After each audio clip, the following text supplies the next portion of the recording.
everyone. In this video, I'm going to be breaking down Lazarus Volume 3. This is a really fun volume. So remember Jonah Carlyle from Volume 1? He turned on his family and tried to orchestrate things so that he would be in charge in the end. But of course, he got caught out and found out, and things were not looking good for him. So he fled. And he fled to Hock territory. And that is where we are going to explore a lot of in this volume. We're going to see how messed up it is in the Hock side of America under the Hock family. You know, all their citizens are drugged and controlled that way. So really compelling stuff. And then this volume is going to lead into something called a conclave, which is a big meeting of all the families that rule the world. And it is really fun just to see this big party they're going to have. And then the political discussions. Ooh, really fun stuff. Let's dive into it. Lazarus, Volume 3. Lazarus, Volume 3, Conclave. Written by Greg Rucka, art by Michael Lark, and colors by Santi Arcas. Lazarus, Issue 10, Interlude, Extraction. We are going to go back in time a bit now and learn what happened to Jonah Carlyle when he fled his family. So back in Volume 1, Jonah Carlyle had some sort of plan to orchestrate the beginning of a war between his Carlyle family and the Morray family. Although everything kind of blew up in his face, and his dad became aware that Jonah tried to screw over the family.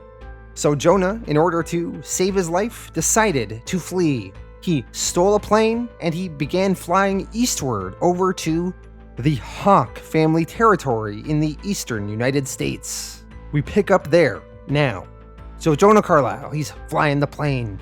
Although it is now running out of gas, fuel reserves are at 10%. He still has 120 kilometers to go. As Jonah is flying, he is swearing, cursing out his sister Johanna, as she screwed Jonah over and threw him under the bus to save herself. Jonah, he's cursing, saying, "I trusted you, you're my sister. I loved you." Jonah, he's flying the plane. He's approaching the Mississippi River, which is the border between the Carlyle and Hock family territory. Jonah, his plane is not going to make it across the river, so he crash lands before. The plane successfully crashes and Jonah is okay. He crawls out of the plane and then he starts walking to the river. Jonah, he's trying to seek asylum in Hock family territory. He yells to some Hock soldiers on the other side, "Hey, you guys got a boat so I can get across?" The Hock soldiers on the other side say, "No sir, no boats. You're gonna have to swim. And you don't want to swallow any of that water. It's all shit and piss." So Jonah, he wades through the water and gets to the other side. He then shakes the soldiers' hands on the other side, saying, "Jesus Christ, that water was disgusting. Just foul. You guys have a radio? I need to speak to someone in your command. My name is Jonah Carlyle. I need to speak to Jacob Hock. He'll want to know I'm here. I'm seeking asylum. I'm very important. He'll likely reward you all for your service." One of the soldiers then knocks Jonah in his head with the butt of his gun, knocking him unconscious. They then remove most of Jonah's clothes and steal his medication. One of the soldiers is now wearing one of Jonah's shoes, as Jonah has some very expensive, fancy footwear. Well, the soldiers, they radioed into Hock Command, and sure enough, Hock Command does want to speak to Jonah. The one soldier says to the other, "They're sending someone from the ministry to pick him up. We're supposed to take care of him." The other soldier responds, "How are we supposed to do that? Make him dinner?" The other soldier answers, "Well, we could give him his clothes back, I suppose. Tell you one thing though, I'm keeping the shoes." Before we see some of Jonah's travels into Hock territory, let me tell you a little bit about the Hocks. The head of the Hock family is a man named Jacob Hock. Jacob is a scientist who made his money in pharmaceuticals. He had a sister named Leah, who he loved dearly, but she took her own life almost 80 years ago. Yet this still affects Jacob greatly. Jacob, he really wants access to the longevity medication that the Carlyle family has, as Jacob is actually kind of close in age to Malcolm Carlyle, but Malcolm, with the longevity medication, still looks kind of on the younger side, whereas Jacob's body is falling apart. he is looking really old, and he may even die soon. Jacob and Malcolm were the only two heads of the family that were there when the Macau Accords were signed in year X, which was 64 years ago. The Hock territory is more dystopian and more dictatorial than the Carlyle territory. Almost all Hock citizens are doped up on drugs that help them survive the savage weather and omnipresent toxins and man-made diseases. But the drugs also make them drug-dazed automatons, fairly loyal to Hock. It makes them artificially synthetically happy and more easy to control. Free thought is more rare. The Hock motto is actually even, "Take your medicine." Hock citizens are under intense propaganda as well, being indoctrinated from birth about being loyal to Hock and the benefits of Hock. Entire regions in the Hock territory have been abandoned now, and citizens are more packed into densely populated urban centers, where people can be more easily controlled. Back to Jonah now. He was given his clothes, although not his shoes, and he was brought to a Hock airplane. He was then transported to Manhattan in New York. Once in Manhattan, he was brought to a Hock facility. Jonah had a sack over his head, and he was quite scared. He was telling the soldiers there, listen to me. I'm not some waste, you understand? I'm important. What are you doing? You can't do this. I want to talk to Jacob Hock. I'm Jonah Carlyle. I want to..." Jonah, he was then beat some more. He was eventually stripped of all of his clothes and thrown naked into a cell. Jonah was kept there for a while, and then finally, after weeks, someone came for him. He was then hosed down, given some prison overalls, and then he was removed from the facility, and they began marching him across the city to Jacob's place.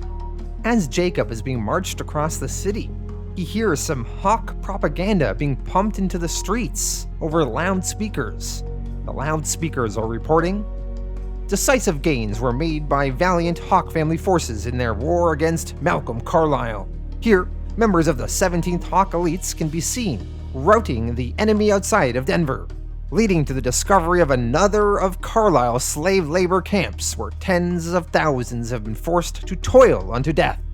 Women and children rescued from the site detail horrific forced breeding programs and grotesque sexual abuses perpetrated by members of the Carlyle family.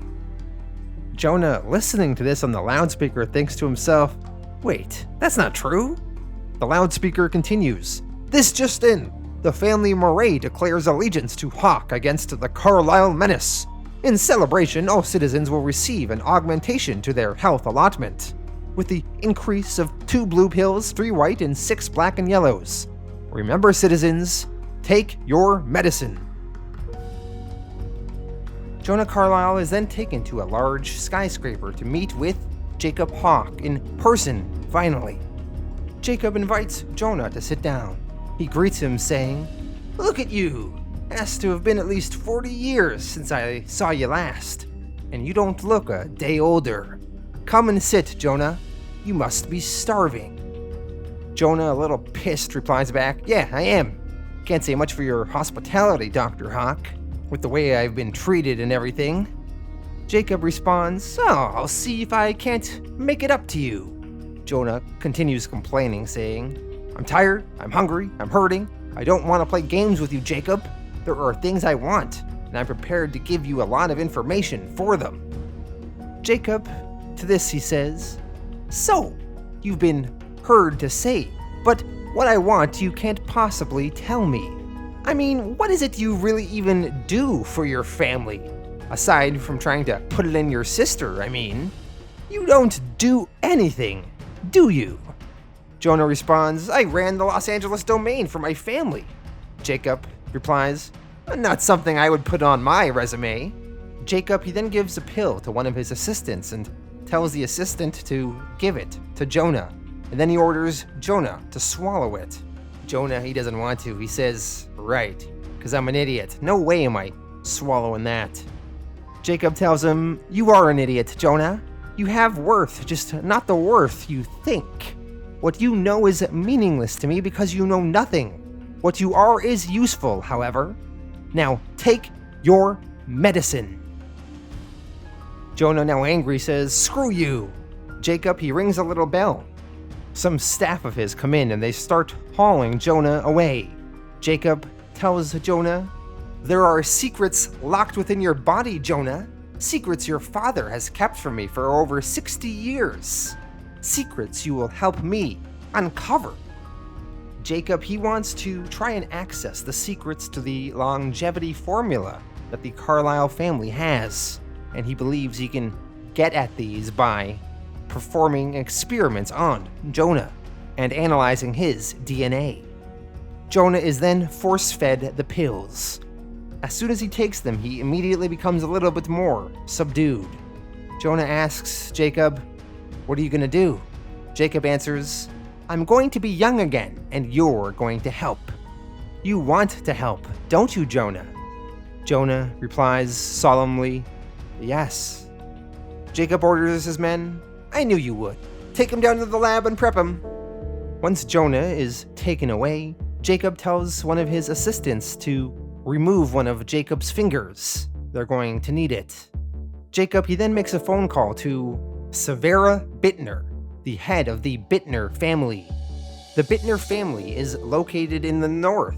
Their domain is Canada, the eastern part, Ontario, Quebec, and the Atlantic provinces, as well as northern Europe in the North Atlantic, so Switzerland, Scandinavia, and Germany. Currently, the Bittner family is also at odds with Carlyle, so Hock is trying to make some political games with them.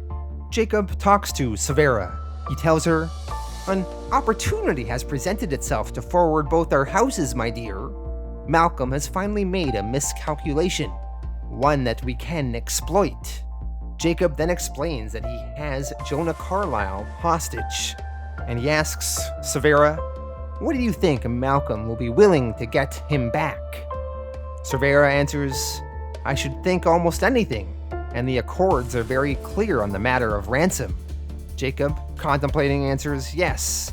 Yes, they are.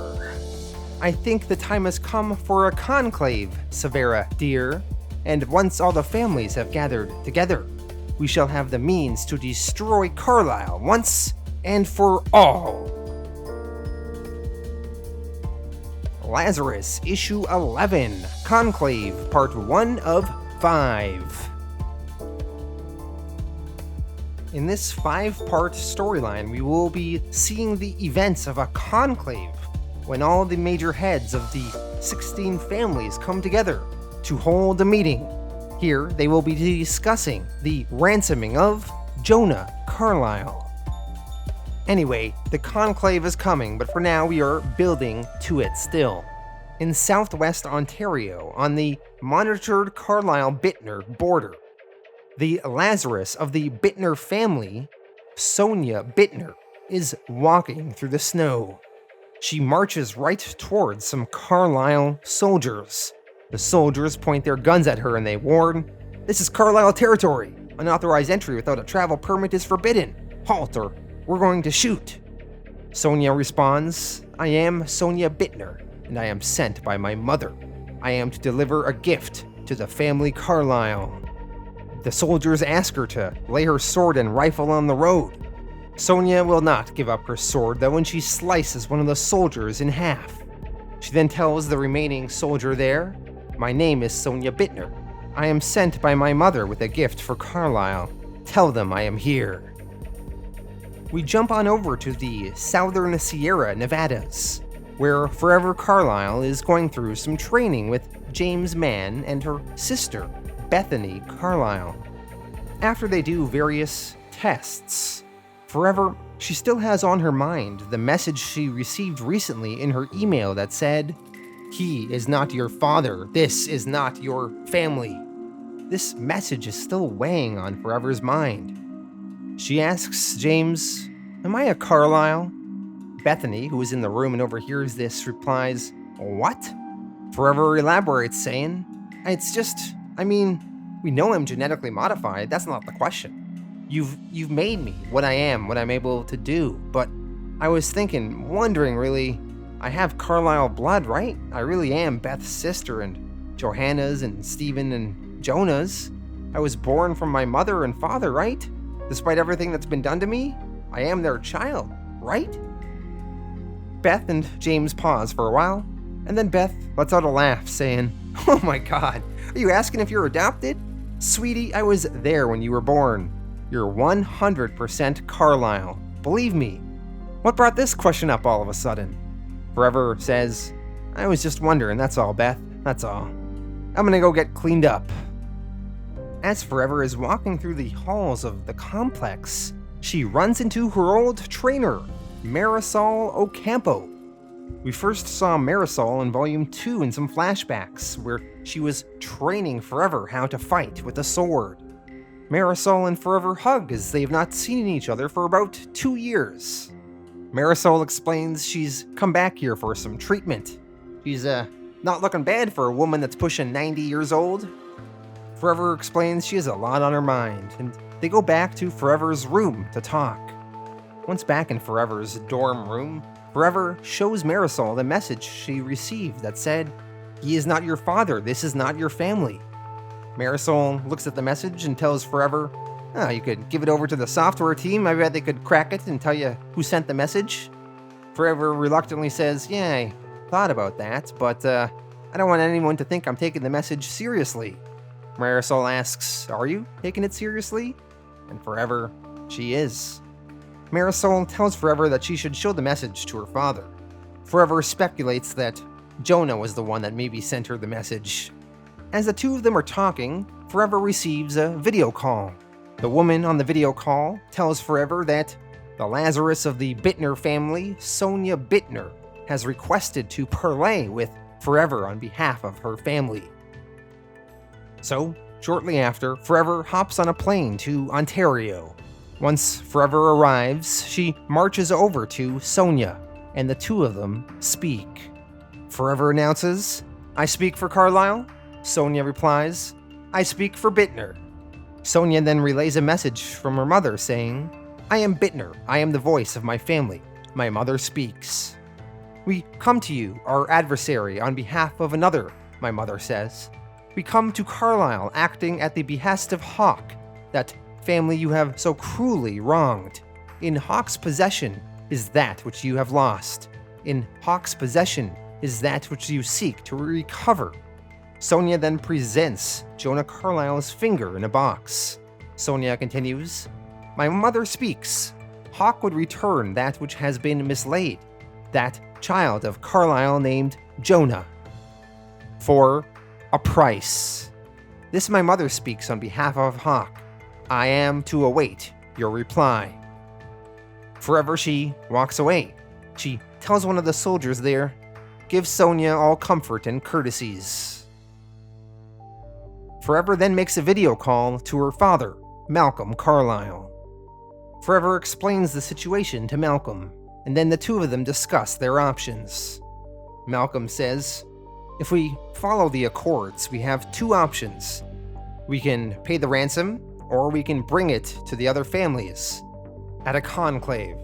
Or, of course, there's the third option, open conflict."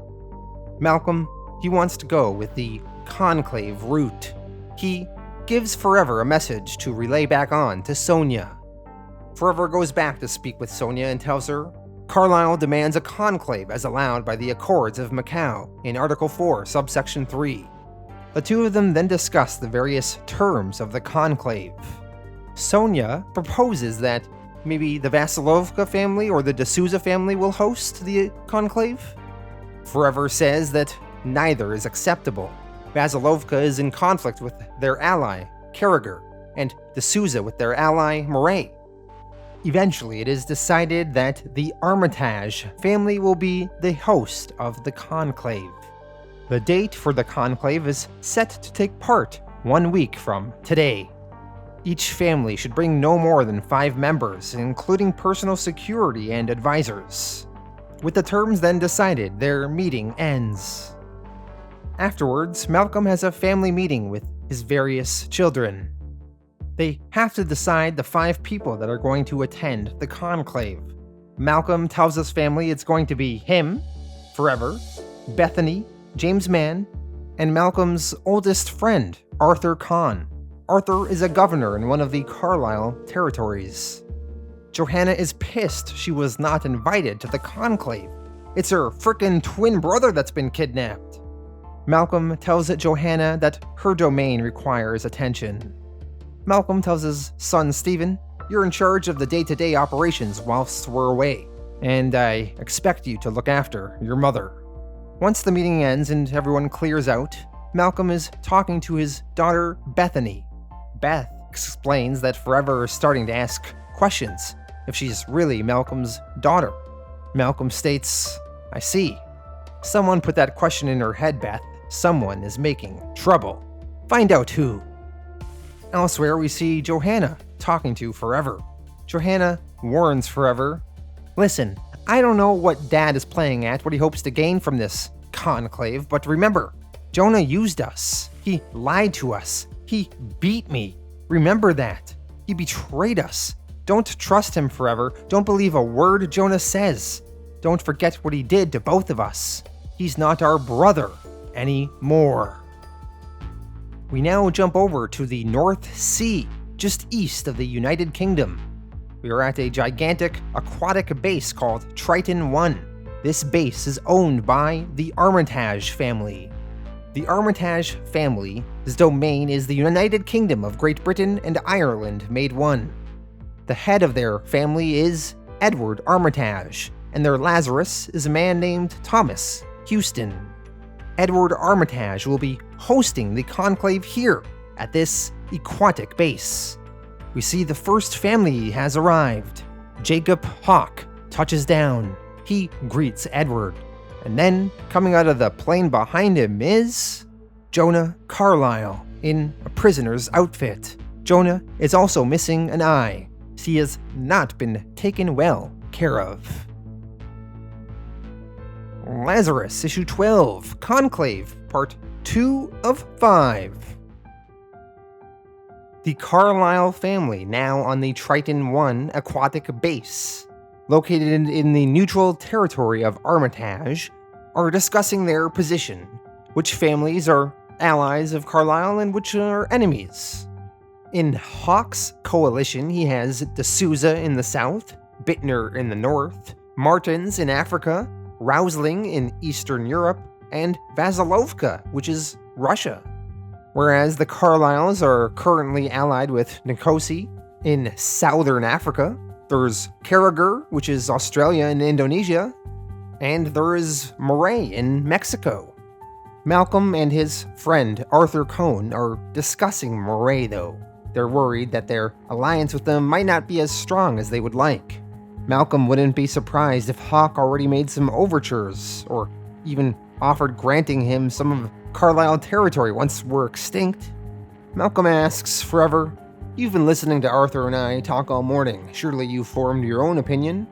Forever, she says, "Carragher and Nicosia can be counted to stand with us, no matter what. But, as much as I hate to admit it, I think Mr. Cohn's assessment on Morray is correct." Hock has had Jonah prisoner for at least 4 months? Is that long enough to have cracked the longevity code? Cohn, he says, "That's the billion-dollar question. If Hock can promise the other families effective immortality, every single one of them will rally to his side." Malcolm, though, he throws in some strategy. The Carlyle family provides their genetically modified grain, or seed, to the world.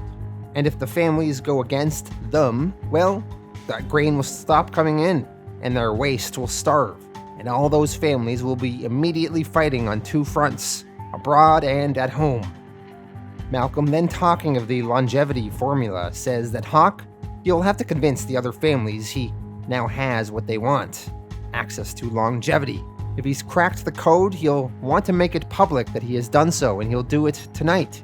He'll do it at the opening gala.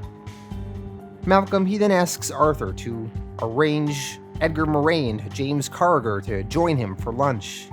And he also wants to know when Severa Bittner calls. Even though Severa is currently allied with Hock, Malcolm thinks he can win her over to his side. Later on, elsewhere in the Triton One, Forever, she has some downtime, some time to train, so she hits the gym, And in the gym, the Bittner family Lazarus is there, Sonia Bittner. Forever watches Sonia practice with her sword for a bit, and eventually she compliments her, saying, "Very nice, Sonia." Sonia responds, "You are kind, Forever. Thank you." Sonia asks Forever if she would like to join her. Forever says, "I'd love to." The two of them then start sparring with their swords. While they are sword fighting, they are engaging in casual conversation. And as they are training, another Lazarus joins them in the gym. It is Olani Nikosi, the Lazarus of the Nikosi family. Forever compliments Olani, saying, "You got tall."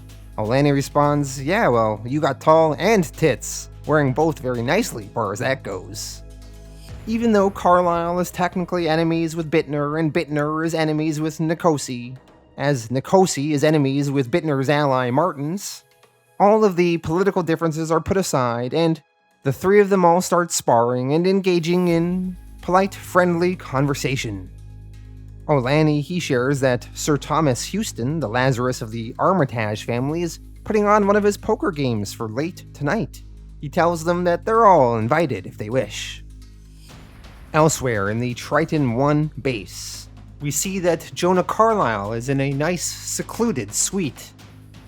But remember, even though his suite is nice, he is still here as a prisoner of Hock, and no one except Hock is allowed to get access to him. Jonah, he stares out into the ocean. He has some food that is brought to him. Jonah studies the food on the table in front of him, and he asks the Hock soldier that brought it, what did he put in it this time? Jonah, he's assuming all of his food is drugged. The soldier responds, "It doesn't matter, you're gonna eat it anyway." In a neighboring suite, we see Jacob Hock is getting ready for the big gala tonight. He has some fancy clothes on, and some of his assistants are attaching leg braces for him so he can walk, as Jacob is 107 years old. Once Jacob is standing, he talks with the bodyguard that was just checking in on Jonah. The bodyguard says he's eating.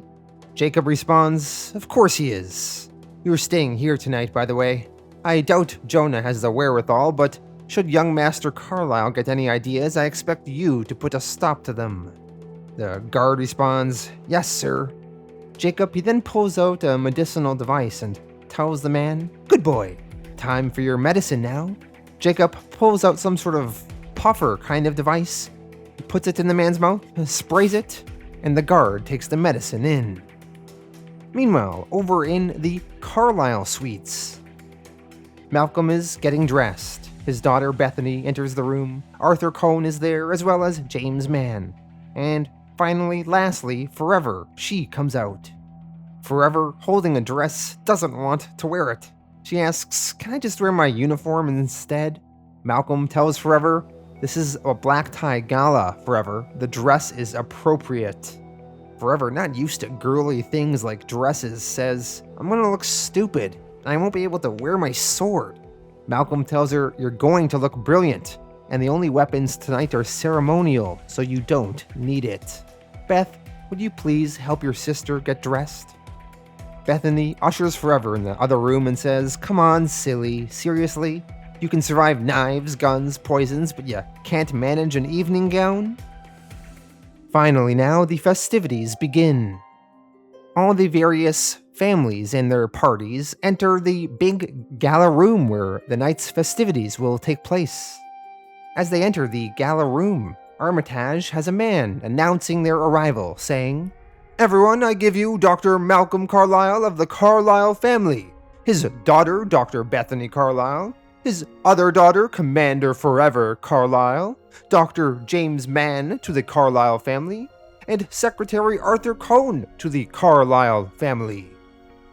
Malcolm, he then goes and greets their host, Duke Edward Armitage, head of the Armitage family. As all of these greetings are taking place, Forever, she looks over the room, and she notices Joacquim Morray, the Lazarus of the Morray family. The two of them are talking in Volume 1, and they seem to have a little bit of a romantic flirtation going on. The two of them also fought together in that volume against Jonah Carlyle's rebellious soldiers. Forever notices that Joacquim is very well dressed tonight and looks quite handsome. As Forever is admiring Joacquim, Sir Thomas Houston, the Lazarus of the Armitage family, walks over to Forever and greets her, kissing her hand. Thomas asks if Forever will join his poker game tonight. Forever answers if my father will permit it. The two of them then look at others in the room. Thomas asks Forever, has she met the latest addition to their exclusive club of Lazarus? Thomas, he is referring to the Rousling family Lazarus. The Rousling family are located in Eastern Europe and they are currently allied to Hock. Their head of their family is Luca Ferdinand Rousling and his wife is Claudia Rousling. And their Lazarus is a soldier named Captain Christoph Mueller. Thomas tells Forever, Christoph, he's still full of piss and vinegar and posturing. One of us is going to have to explain to him how things work. While the two of them are talking, eventually Joacquim comes over and asks Forever if she would like to dance. Forever is nervous. She doesn't really dance. She tells Joacquim there's nobody on the dance floor. But Joacquim, ever confident, says, well, then we must be bold and lead the way. Joacquim, he leads Forever to the dance floor and they are about to start. Forever, still nervous, says everyone is staring. Joacquim responds, good, they damn well should. Forever, she then shares, I don't know how to dance, Joacquim. Joacquim responds, Forever, of course you do. So the two of them dance, and all the others in the room are watching them. Heads of family, other important family members, as well as the various Lazarus in attendance. And after a few minutes, everyone else starts joining them on the dance floor. We see Bethany Carlyle ask James Mann if he would like to dance. Christoph Mueller, Lazarus of the Rousling family, asks Claudia Rousling if she would like to dance.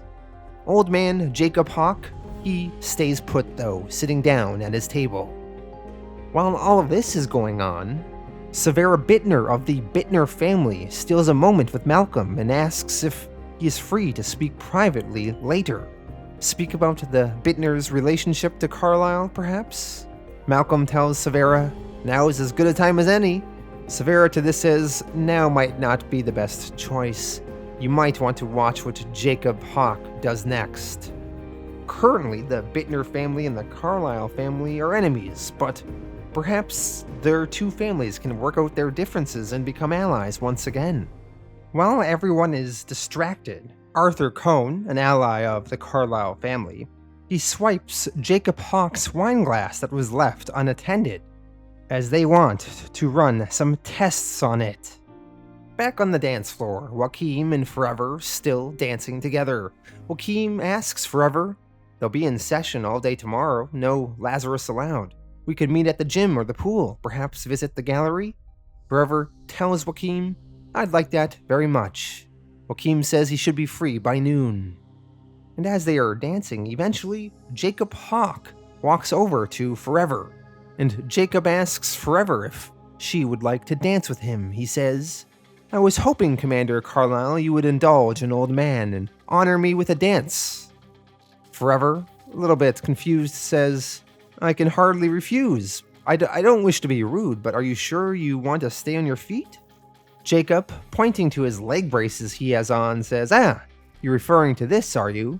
Your concern for an old man is appreciated, my dear, but it's unnecessary. Jacob, he then removes his leg braces, and he stands up perfectly healthily. He tells Forever, as you can see, I'm feeling better than I have in years. Shall we dance, Miss Carlyle? Jacob doing this is a little bit of a master political move because now everyone in attendance at this gala will see that Jacob has cracked the longevity formula thanks to his torturing and testing of Jonah Carlyle's DNA. Not that Jacob will ever admit this is what helped him crack the code. And now he will be in a better position politically to win over the other families to his side. Lazarus, Issue 13, Conclave, Part 3 of 5. Forever leaves the gala hall. She is embarrassed that Jacob Hock one-upped her family and used her to do it. As she leaves, Joacquim catches up to her. Forever tells him that she has to find her father and tell him what happened. Joacquim replies, "I know you do. I'll wait for you at Sir Thomas's poker game. Please come if you can." Over in Carlyle's suite, the entire Carlyle family is discussing the night's events. Arthur Cohn has the wine glass that Jacob Hock was drinking from. They perhaps want to test it and see if they can find traces of the longevity formula on it. Forever enters the room and she tells everyone what happened when they left, how Jacob Hock asked her to dance in front of everyone, and he removed the braces on his legs. He didn't need them. Forever says she couldn't refuse dancing with him, and all their allies and all their enemies, all of them saw it. They all believe he has what they have now, and that he took it from Jonah. Bethany and Malcolm tell Forever that this was maybe an expected move by Jacob. Not necessarily that he would dance with Forever and try to embarrass her, but he would try to make a grand gesture in front of all the families and show that he had access to the longevity formula as well. Bethany, annoyed with her sister, tells Forever, "You didn't humiliate yourself with Jacob. You humiliated yourself when you went trapezing around the dance floor with Joacquim Morray. Jesus Christ, you were practically riding him on the dance floor." Malcolm tells Bethany that that is enough, and she should apologize to her sister Forever at once. Bethany, she at first refuses, but then she gives a half-hearted sorry.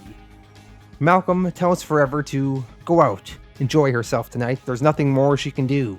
The rest of them need to strategize. So Forever, she then heads over to the big poker game that all of the different Lazarus are playing in. From left to right, these are all the Lazarus in the room. Joacquim Morray, Alima Kasimi, Burchika Mehta, Lee Geolong, Wenning Pertiwi, Sir Thomas Houston, Zefrino Cardosa, Olani Nikosi, Sonia Bittner, and Christoph Mueller. And eventually, Forever Carlyle enters the room herself. Forever goes over to Joacquim and talks with him a bit, and Joacquim introduces Forever to some of the other Lazaruses there. Alma of Myers Kasimi is very excited to meet Forever. She says, "It's an honor. I studied every Lazarus, all of them, for my training, and you are just amazing. I still practice on the Vasilovka Infel Exfil simulation your father gave us." While they are talking politely, all of a sudden, Christoph Mueller starts yelling at Lee Geolong. Christoph yells, "6 times now, 6 times in a row that little cripple does this. A full house, 4 of a kind, a straight, then another full house?" Lee responds, "You rely too much on your bluff, Captain." Mueller yells back and curses at Lee. Zefrino Cardosa tries to calm Mueller down. Mueller cuts him off, saying, "You're D'Souza's Lazarus, Zefrino. You and Sonia and I, we're allies, yet we sit here drinking Armitage's liquor, eating Armitage's food, and all around us are our enemies. And we pretend we are friends, and why? So this genetic mistake can rob us? I could break you with one hand, it would be a favor to your family." Lee, he responds to Mueller saying, "I do not cheat, I do not need to. You draw for the straight and ended up with garbage. This is the 3rd time you've tried that and failed.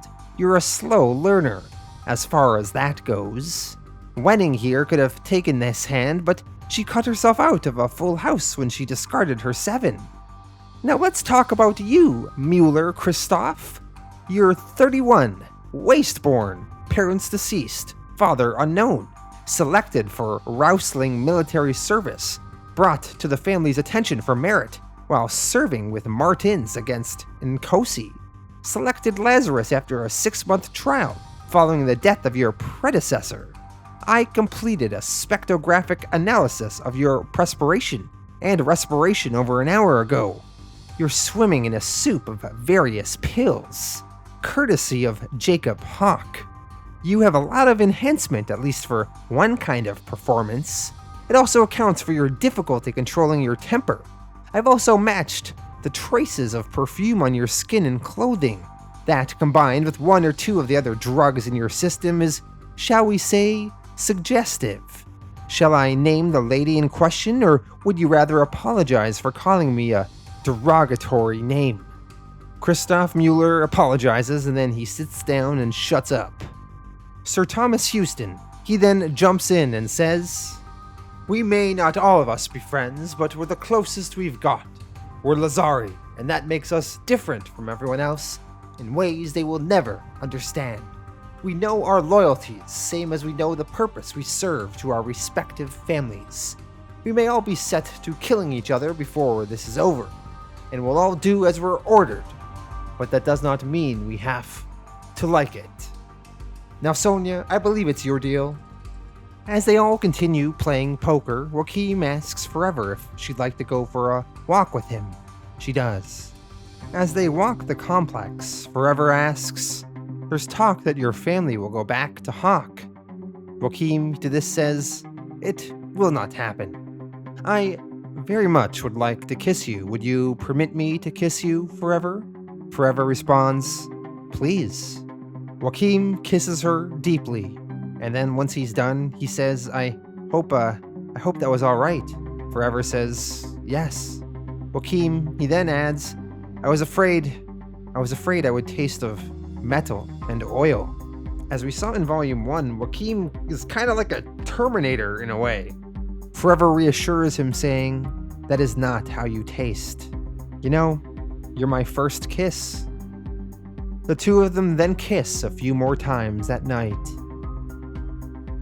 The next morning, Forever is having lunch in a break room, and she is just waiting. Sonia Bittner goes over and the two of them talk. Apparently all the families have been in a conference room for 5 hours, talking, discussing things. Forever jokes, saying, "It's only the first day. I'm sure it took them 5 hours just to get through everyone's opening statements." Forever asks how the rest of the poker night went, and then Sonia asks how Forever's night was. She says she saw her leaving with Joacquim. She then questions, "May I ask, are you and he together?" Forever coyly says, "I think so. I hope so." Sonia then shares some rumors of what she heard them talking about in the morning. She says that she heard that if Dr. Hock has what Carlyle's family has with the longevity formula, well then the rumor is Morray will return to their alliance and ally with Bittner and Hock. This concerns Forever. Back in the Carlyle suite later that day, they were studying Jacob Hock's glass that they stole earlier, and they sequenced it and tested the DNA for the longevity formula. James Mann says there's definitely some of our work in his system, no question, but it's going to be very difficult to prove what's proprietary and what isn't. Arthur Cohn adds, "Without a smoking DNA strand, it won't stick, Malcolm. Hock will say that he was part of the longevity project back in the beginning, that he coded some of the original sequences working with Abigail. He'll claim that his latest breakthrough is a byproduct of that work, and not that he stole it." Malcolm, he's not loving where this conversation is going. He asks Forever to join him in the other room. He then tells Forever, "I need you to do something for me only you can do. It's going to be difficult and it's going to be dangerous, and you must do it flawlessly, daughter." Forever says she will do whatever he wants. Malcolm continues, "That's my girl. All right. Once all the families are back in session tomorrow, that's when you'll do it." We now jump to tomorrow, and we see Forever pulling off this mission her dad asked her to do. Forever is climbing on the outside of Triton One. She is sneaking around the complex, and she eventually finds the room where her brother Jonah Carlyle is being held hostage, and he is being beaten on by one of Hock's men. Eventually, Hock's man leaves and Jonah is alone in the room, and that is when Forever sneaks in and says hello to her brother. When Jonah sees Forever in front of him, he says, "Forever! Oh God, thank you! I'm so sorry for everything, I'm so sorry!" Forever, she is actually here on orders from her father to kill Jonah. But will she do it? Forever says to Jonah, So am I, Jonah, so am I. Lazarus, issue 14, Conclave, part 4 of 5. Forever is walking with Jonah through the Triton One aquatic base. Jonah, upon realizing what his father ordered Forever to do, says, "He didn't send you to rescue me. He sent you to kill me.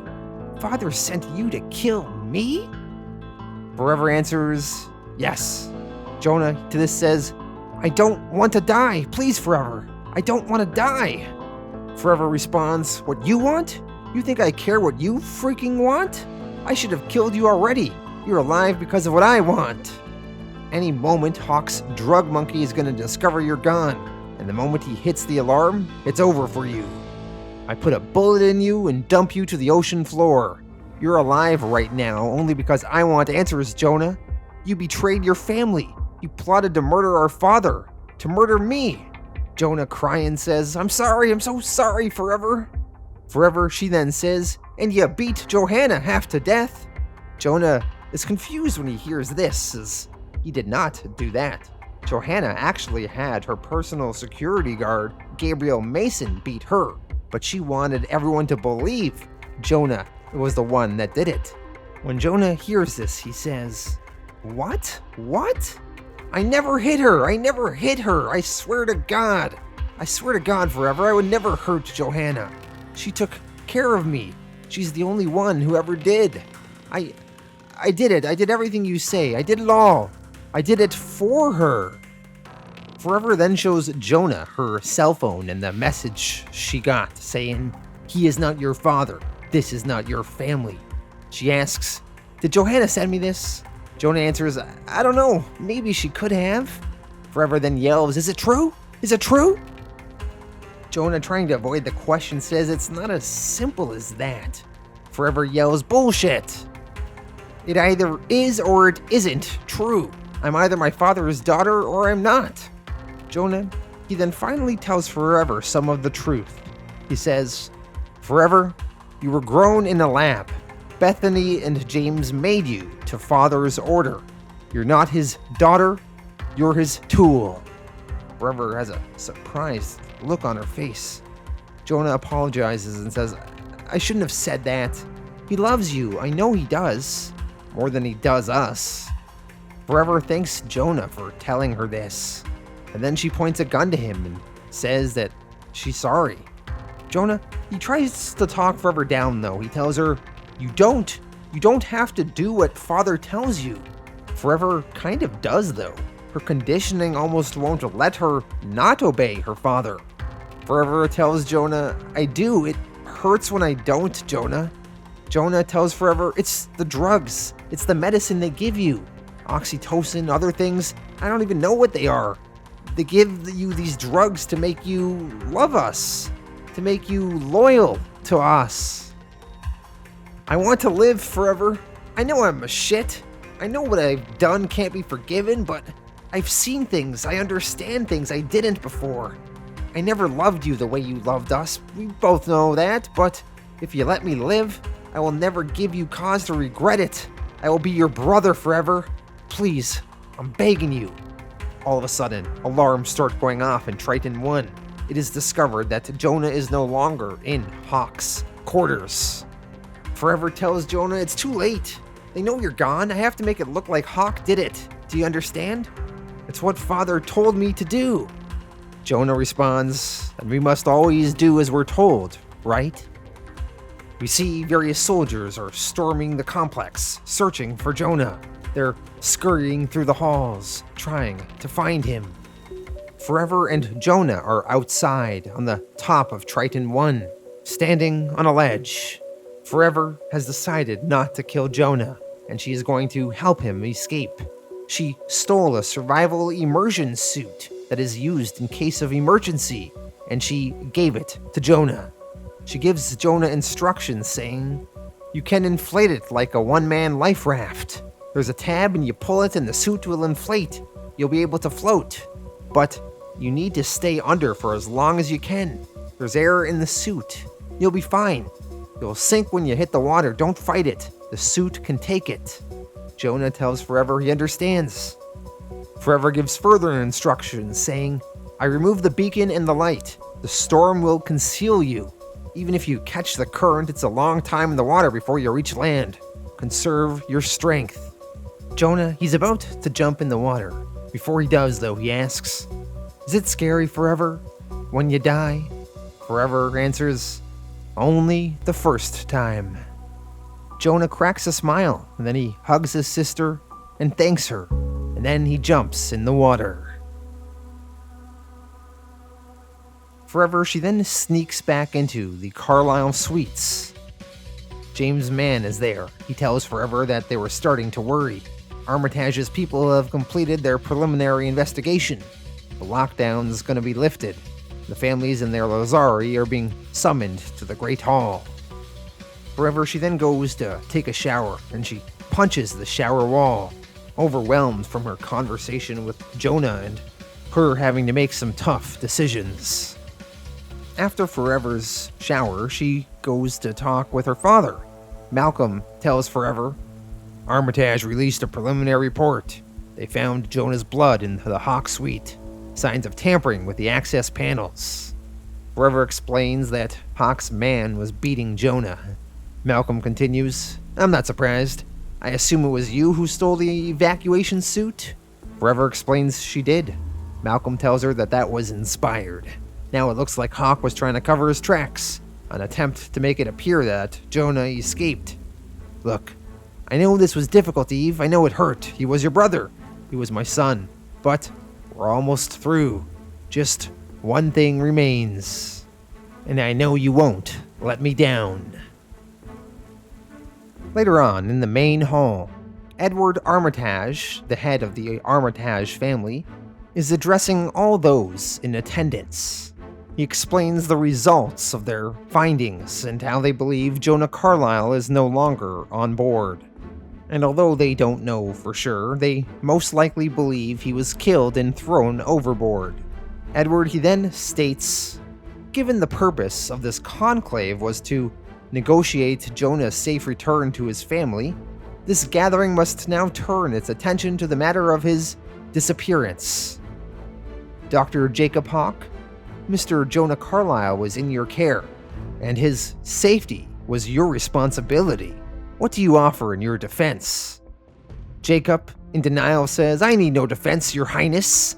This is a gambit by Carlyle to discredit me, to scuttle these talks, nothing less.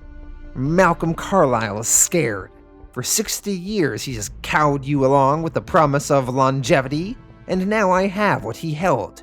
He knows his power over you is lost. I can give you everything Carlyle has promised, and then withheld. I can free you from his scientific tyranny. If you stand with me and my allies instead of with a man who will murder his own son in an attempt to discredit me. Malcolm, he bursts out in anger when Jacob says this, although Jacob is 100% right. Malcolm, he continues his outburst, saying, that's what this is about, Jacob. Technology you stole from my son's body. And that's why you had him murdered. And that's why you had him dumped in the sea, to hide the proof. Edward Armitage continues and says, Malcolm, industrial espionage is one of our gravest crimes as defined by the Macau Accords. The theft of a family's source of wealth, if substantiated, is grounds for war. Malcolm, he insists that Jacob Hock's blood be tested. The proof will be in his cells. Jacob says that any tests would be inconclusive, as Malcolm would just manufacture proof. And Malcolm is arrogant. He refuses to acknowledge that my work could have replicated his own. So in order to settle these matters, Jacob suggests a trial by combat. Carlyle's champion against his own. Malcolm replies, you have no Lazarus. Jacob answers, true, but I have allies. Who is willing to stand as my champion? Jacob says this as he addresses the other families in attendance. The other families all look around in silence. Severa Bittner eyes her Lazarus, Sonia Bittner. Jacob, he then turns to Sonia Bittner himself. The Bittner family has been a long ally to the Hocks, although recently, as soon as this gala, it seemed like Severa was starting to explore a potential partnership with Carlyle, and Hock did not like this. So Jacob tells Sonia Bittner, "You are a little slow to come to my defense, my dear, just like your mother was a little slow in shifting allegiance. Let's hope you're faster fighting for your life." So even though Jacob Hock is starting to suspect that the Bittners may be turning on his alliance with them, for now though, they are still officially on his side, and he wants their Lazarus Sonia to battle forever to the death, because if one of the Lazaruses die here, he wins either way. Lazarus Issue 15, Conclave, Part 5 of 5, The Conclusion. Edward Armitage lays out the stakes for everyone here. He says, "Here follow the charges. That Hock did engage in industrial espionage, that Hock did steal technology proprietary to Carlyle, that Hock then did murder Jonah Carlyle in an attempt to conceal their crime. To defend their name, Hock has demanded trial by combat. Hock will name their champion." Jacob Hock, he responds, "My family has no Lazarus to champion our name, but our closest ally has ever been the family Bittner. Their Lazarus Sonia Bittner will fight for Hock's name, and in defeat, prove our innocence." And Malcolm, he then says that forever his daughter will stand in his name. Edward, he then announces to everyone, "The combatants are named and the parties agreed. The result of this combat will be binding. The champions will make ready. All others will withdraw to observe the trial from the gallery. Refreshments will be served. We begin in 5 minutes." Malcolm tells Forever, "Hock did it on purpose, you know. He picked Sonia because he knows you two have become friends. Just as he knows that Bittner planned to ally with us after the Conclave. He's reminding Sonia that Hock and Bittner forces are still fully integrated, saying that he will order his soldiers to turn their weapons on Bittner if she fails to kill you. It is now time for the trial by combat to begin. Forever and Sonia square off. All the other family members from the various families are watching in the gallery. Sonia and Forever are circling each other. Sonia tells Forever, "I have no choice." Forever responds, "We never do." Sonia to this says, "You're my friend." Forever answers, "Not today." Then, this is pretty cool. There's actually 13 wordless pages outlining this battle. Sonia strikes at Forever. Forever blocks. Forever then swings at Sonia, and Sonia blocks. We see Forever then doing some flips in the air, avoiding Sonia's swings, all while everyone watches from the gallery.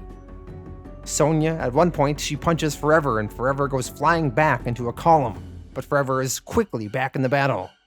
Forever kicks Sonia in the face, but then Sonia kicks Forever back. At one point, when Forever is lying on the ground, Sonia jumps in the air, ready to swing, but Forever manages to dodge out of the way. They continue trying to slice at each other, but both of them are very strong and managing to keep up their blocks. At one point, both Sonia and Forever slice their opponent's hands, and they have to take a step back. Sonia, she managed to get behind Forever and slice her in the back at one point. Despite all the back and forth, the match is very even. Between the sword swings, they are sometimes even getting some punches in on each other. Finally, though, after several minutes of a draw, Forever managed to get the upper hand, and she stuck her sword right through Sonia's body. Sonia, she dropped to her knees with the sword inside of her. She had lost. Forever slowly started walking over to Sonia with the sword in her hand, readying the killing blow. But then Severa Bittner screamed out, "Stop! It's over, everyone can see that!" Stay your daughter's hand, Malcolm, and spare mine. Malcolm, he raises his hand and tells Forever to stop. The battle is over. Sonia has lost. Forever and Sonia then exchange pleasantries, complimenting each other on their prowess in battle. Malcolm and Jacob then walk over to Edward Armitage. Malcolm tells Edward that Hock must yield. He has lost. Jacob answers, "To you, never." Malcolm says, "Your champion is defeated. The trial is concluded." Hock answers that you do not wish to cost your new ally her Lazarus is of no concern to me. The trial ends in death. Malcolm appeals to Edward, their arbiter. Edward answers, "Nowhere in the terms of this fight, nor in the words of the Accords, does trial by combat require the death of a champion. We must therefore agree with Carlyle in this and call this trial ended. Family Hock is found guilty of the crimes as charged. They will surrender all that which they have stolen or face the consequences." Jacob Hock is not willing to do this. He puts a capsule in his mouth and he starts chewing it. And then he tells Malcolm, "Screw you!" and he spits the capsule into Malcolm's face. The capsule was filled with a poison. Jacob then tells Malcolm, "That is all I will give you, that and nothing more. I refuse the results of this trial, and I defy the Conclave. This charade? If this is grounds for war, then so be it. I speak for all who oppose your tyranny. We would burn this world before we see it fall to Carlyle." Jacob, he then storms off, making war inevitable. Malcolm, from the poison, starts turning green. He starts foaming from the mouth. He passes out on the floor. Forever grabs Malcolm and says, "Father, please, Father, say something. Please, Daddy, please." And with this, we end Volume 3 of Lazarus, Conclave.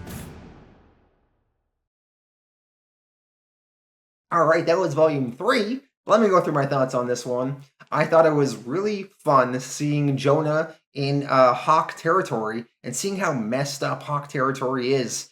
One funny part I thought was when Jonah was being marched through the streets and they're on the loudspeakers, they're talking about this blatant propaganda where apparently in the Carlyle territory they have forced breeding camps with grotesque sexual abuses, and Jonah hearing this is like, "What?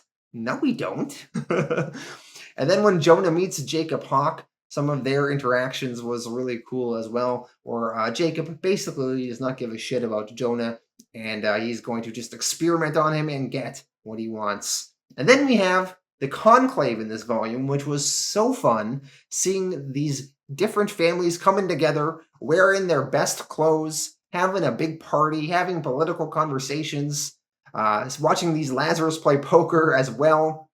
So, such a good time. I liked seeing Forever and Joaquim's romantic relationship being escalated. I'm rooting for them.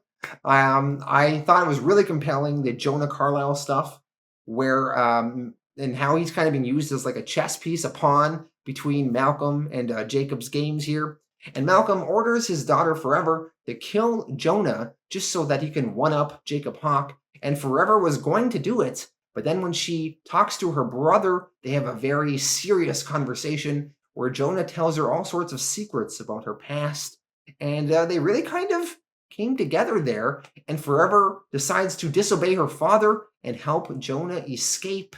And really compelling stuff. And everyone else is going to kind of believe that Jonah is actually dead and he died in the sea. So that is a huge just wild card now with Jonah out there in the world, and nobody knows it except Forever. So really compelling stuff there. Then we had this trial by combat, which was also very exciting.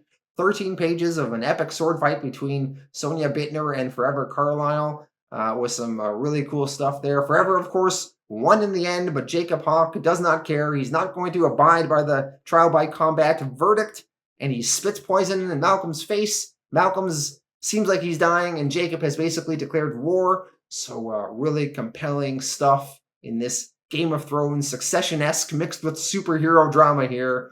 What a volume. This was a really good time. I'm going to give this one a 9 out of 10. Just so fun. Thank you all for watching, and I'll be back in the future with Volume 4, and let me know your thoughts on Volume 3 so far.